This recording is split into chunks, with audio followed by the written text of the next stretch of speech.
गुरु जी शुक्राना। गुरु जी अनंतम शुक्राना हमारे गुरु जी महाराज का। ओम नमः शिवाय। शिव जी सदा सहाय। ओम नमः शिवाय। गुरु जी सदा सहाय।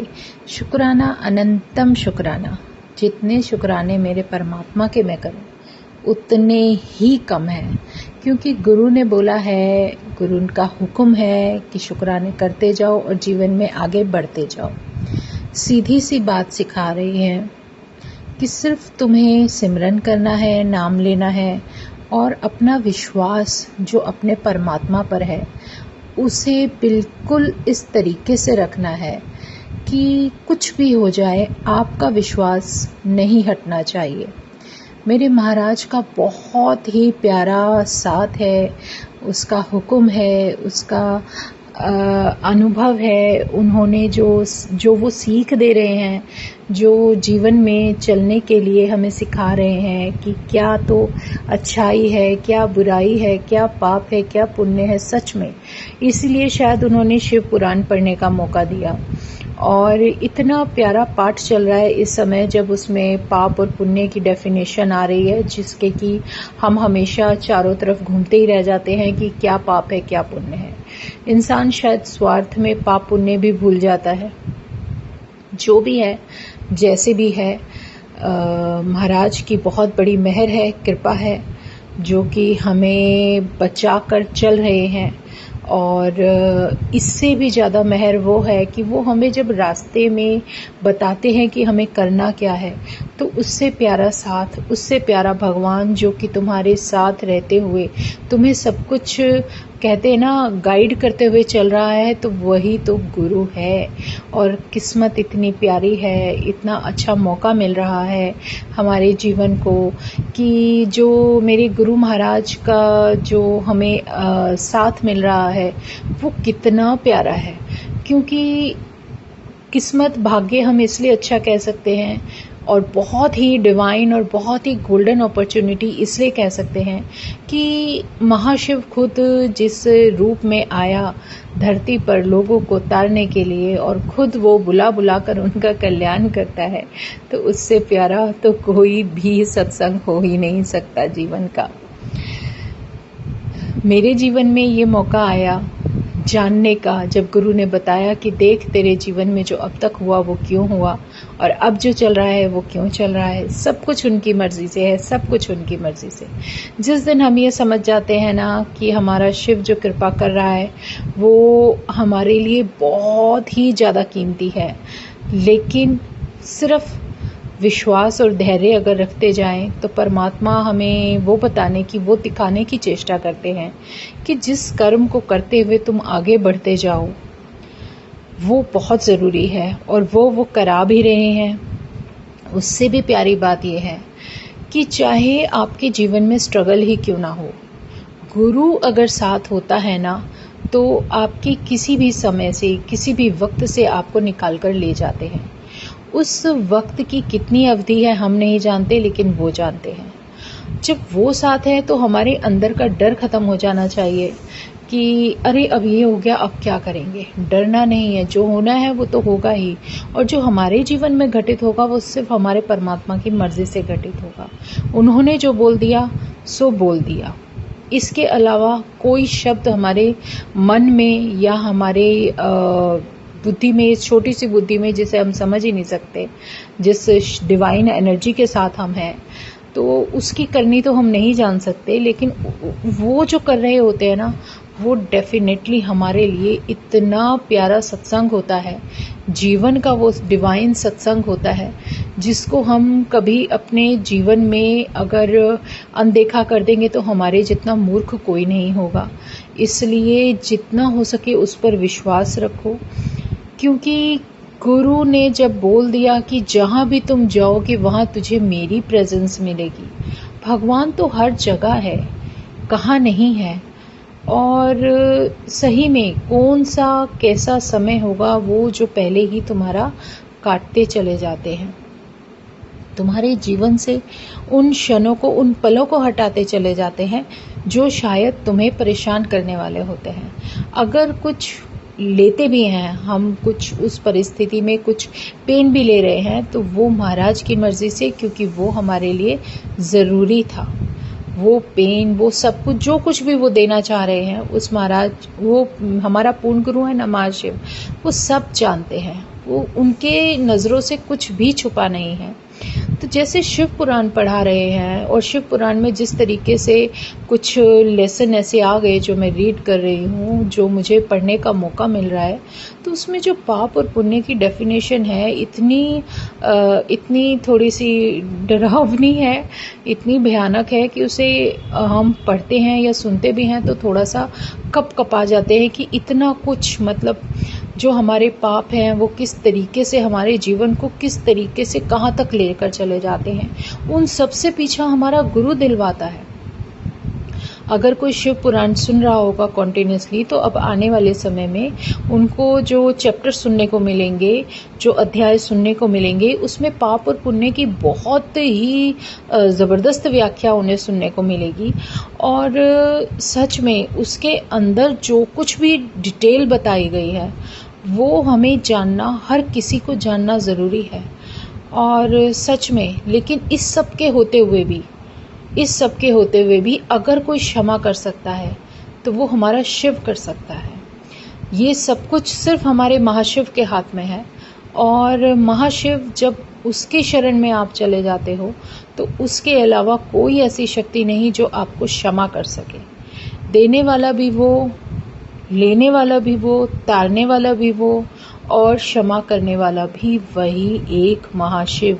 इसीलिए शायद गुरु महाराज ने हमें महाशिव पुराण के लिए प्रेरित किया कि तुम महाशिव पुराण पढ़ोगे या सुनोगे तो उसमें जो व्याख्याएं आ रही हैं ना, जो जीवनियाँ, जिन लोगों के जीवन बदल चुके हैं, उन सब के बारे में जो डिटेलिंग आती है, वो एक बहुत ही हमारे लिए अमेजिंग है, क्योंकि उसमें एक से एक चीज़ें, एक से एक बातें सीखने को मिल रही हैं। तो बहुत बड़ी बात है शिव पुराण का हमारे जीवन में आना, और गुरु महाराज का उस तरफ टर्न करवाना, वो इसलिए कि वही एक ऐसा ग्रंथ है, जितने 28 ग्रंथ हैं ना, जितने भी पुराण हैं, जितने भी दिए हैं, उसमें एक शिव पुराण ऐसा है जिसको आप पढ़ते हो ना, जैसे एग्जाम्पल तो खैर मैं क्या बोलूँगी, मेरे पास शब्द ही नहीं है, कि जैसे आप भगवत गीता सुनते हो, उसका ज्ञान, उससे आपको कितना ज्ञान मिलता है, और कोई ग्रंथ पढ़ते हो तो उसके बारे में, उस विषय के बारे में आपको पूरी नॉलेज हो जाती है, और वो सब कुछ आपको जीवन में बहुत अच्छी गाइडेंस दे देते हैं। लेकिन जो शिव पुराण है ना, वो आपको गाइडेंस भी देता है, प्लस अगर आप उसको सुनना शुरू करते हो तो उससे भी बेहतरी ये है कि उसमें गोल्डन जो अपॉर्चुनिटी, जो गोल्डन टाइम गुरु महाराज हमें बताने की कोशिश करते हैं कि जैसे जैसे आप सुनते जाते हो ना, आपके कर्मास, जो आप कह सकते हो कि जो ब्लैक है वो वाइट होता चला जाएगा। और ये बहुत अमेजिंग है कि अगर आपको मुक्ति चाहिए तो शिव पुराण तो आपको सुननी पड़ेगी, और उन कर्मों से पीछा छुड़ाना है तो शिव पुराण सुननी पड़ेगी। और उससे भी ज़्यादा अमेजिंग बात यह है कि एक पूर्ण गुरु आपके जीवन में आना बहुत ज़रूरी है। जब पूर्ण गुरु जीवन में आ जाता है तो उससे भी ज़्यादा इम्पॉर्टेंट ये हो जाता है कि गुरु तुम्हें खुद चुनकर अपने चरणों में आने का मौका दे रहे हैं। और वो हमारे कहते हैं ना, जैसे गुरु का कहना है कि जैसे कोई भी सॉल जब गुरु अपने पास बुलाते हैं तो उनका कल्याण करने का तरीका क्या होता है कि वो क्यों कहते हैं सरेंडर कर दो, सरेंडर कर दो। सरेंडर करोगे तभी तो वो तुम्हारे लिए कुछ करेंगे। उन्होंने तो जो करना है, जो देना है, तुम्हारे लिए कर रहे हैं, दे रहे हैं, लेकिन तुम्हारी तरफ से भी तो कोशिश होनी चाहिए। तुम उनके सामने सरेंडर का मतलब है कि सब कुछ उन पर छोड़ दो। जो हमारे जीवन में घटित हो रहा है उनकी मर्जी से हो रहा है, जो भी समय आ रहा है उनकी मर्जी से आ रहा है, और जो आगे आएगा वो भी उन्हीं की इच्छा से आएगा।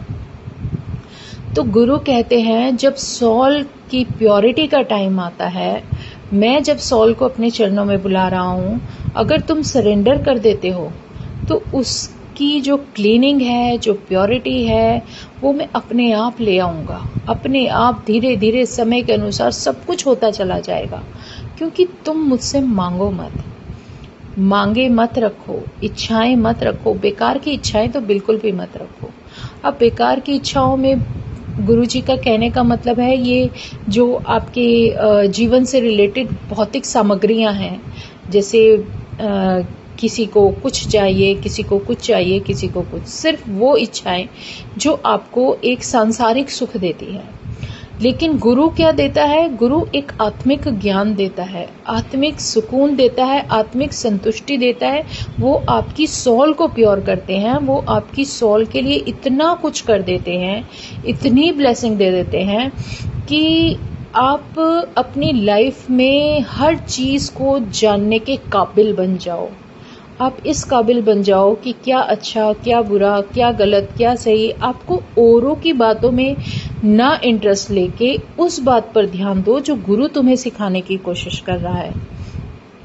कैरेक्टर्स तो बहुत मिलेंगे आपको लाइफ में, आपके साथ बहुत सारी ऐसी सोल्स होंगी जिनका गिव एंड टेक आपके साथ होगा, तो वो सब समय के अनुसार आपके जीवन में आएंगे और समय के अनुसार धीरे धीरे दूर चले जाते हैं, क्योंकि उनका कनेक्शन सिर्फ तभी तक रहेगा जब तक वो हमारे लिए सही है। क्योंकि गुरु तुम्हारे साथ सिर्फ वही सोल जोड़ कर रखता है, वही सोल रखेगा जो आपके लिए बेहतरी लाएंगे और आपके साथ रहकर बेहतर ही रहेंगे। तो कभी भी दिखावे में मत आओ। जो इंसान दिखावे की तरफ भागता है तो वो शायद अपने जीवन की हकीकत से दूर भागने लगता है। और हमारा भगवान हमें यही सिखाने की कोशिश कर रहा है कि जो कुछ भी हो जाए तुम्हें हिम्मत नहीं हारनी, आगे बढ़ते जाना है। और जब सॉल की इम्यूनिटी और प्योरिटी की बात आती है तो वो हमें यही बताते हैं कि जो भी आंसर चाहिए शब्द से सीखो, शब्द सुनो, गुरु के शब्द सुनो, गुरु वाणी सुनो। गुरु वाणी सुनते हो, शब्द सुनते हो तो आपको एक प्योरिटी अपने आप मिलती चली जाती है। और रही बात सिमरन करने की, तो उन्हें हमेशा पूरा हर समय याद रखो।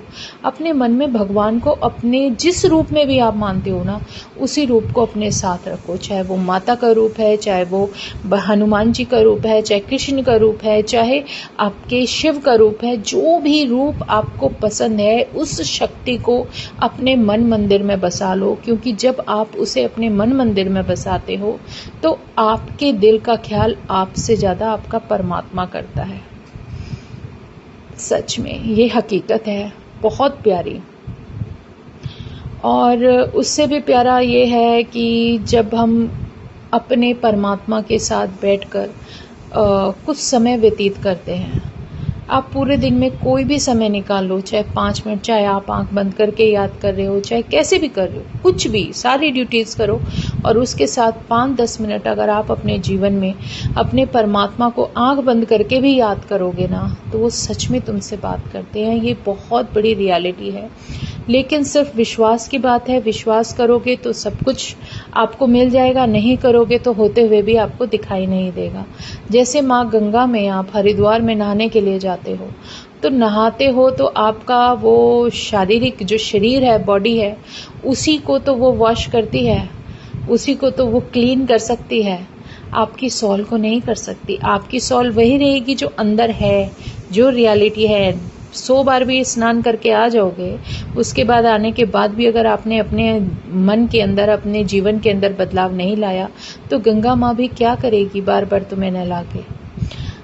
वो तो ऊपर के उस शरीर से रिलेटेड ही तो कर्म काटेगी। लेकिन फिर जब वो तुम दूसरे कर्म बना लेते हो तो उसका क्या? अगर इतनी सब कुछ भाग्य होता ना कि ऊपर से नहाने से ही आप जो है प्योर हो जाते, तो शायद जितने जीव जंतु गंगा मैया के अंदर है ना, जो उस गंगा मैया के जल के अंदर जितनी मछलियां हैं, मेरे ख्याल से सब मुक्ति पा चुकी होती। उन्हें दोबारा जीवन लेना ही नहीं पड़ता। लेकिन उन्हें भी सब कुछ कर्म काटने हैं। वो कर्म काटने के लिए ही धरती पर आई हैं। उन्हें जीवन ही इसलिए मिला है। लेकिन उनका भाग्य है कि वो इतनी जगह, उस जगह जन्म ले रही हैं जिस जगह वो अपने आप को बहुत भाग्यशाली मानती हैं। शायद उन्हें इस बात का ज्ञान भी ना हो कि वो किस जगह पर है और क्यों है। मुक्ति तभी मिलती है जब आप अपनी सोल को प्योर करते हो। अपनी सोल को जब आप अच्छा बनाने की कोशिश करते हो, अपने अंदर परिवर्तन और बदलाव लाने की कोशिश करते हो, तभी आप अपने जीवन में अपने आप को ब्लेस करते हो। यही हमारा गुरु सिखाने की कोशिश कर रहा है कि एक अच्छा इंसान बनो, गुरुवाणी सुनो, शब्द सुनो और जितना हो सके अपने परमात्मा का नाम जप करो। चाहे वो कोई भी समय तुम्हें मिल जाए, तुम उससे पीछे मत हटो। अपना जो कुछ भी तुमसे होता है वो तरीका, जो जिस तरीके से भी आप परमात्मा को याद करते हो, जिस रूप में भी करते हो, करना शुरू कर दो। आपका जीवन अपने आप सही दिशा में जाना शुरू हो जाएगा। मुश्किल आती है, पता है मुश्किल आती है, लेकिन हर परिवर्तन के समय कुछ ना कुछ मुश्किलें तो आती हैं। और शुक्राना बोलते जाओ। शुक्राना तो एक शब्द ही ऐसा गुरु ने सिखा दिया कि आप शुक्राना बोलते जाओगे तो आपके पता नहीं कितनी बाधाएं ऐसे ही दूर करता जाता है गुरु। क्योंकि गुरु ही तो है, वो शक्ति ही तो है जो आपके ये जो कर्मों की पोटली है ना, ये जो इतने जन्मों से चली आ रही है, वो अपने चरणों में रखवाकर तुम्हें बख्श देता है। इसीलिए उसको बख्शनहार कहा गया है। हमारा महागुरु, हमारा पूर्ण गुरु, जिसे हम बख्शनहार बोलते हैं, जो हमारी जीवन को इस कदर ब्लेस कर रहे हैं, इस कदर ब्लेसिंग्स देते जा रहे हैं, तो उनका शुक्राना ना करें तो और क्या करें। जितना शुक्राना करें उतना कम है, क्योंकि गुरु महाराज हैं और उनका जो भी हमें साथ मिल रहा है, उनका आशीर्वाद मिल रहा है, उसका शुक्राना करते ही जाना है। तो जय गुरु जी, शुक्राना गुरु जी, अनंतम शुक्राना हमारे गुरु जी महाराज का। ओम नमः शिवाय, शिव जी सदा सहाय। ओम नमः शिवाय, गुरु जी सदा सहाय। शुक्राना, अनंतम शुक्राना।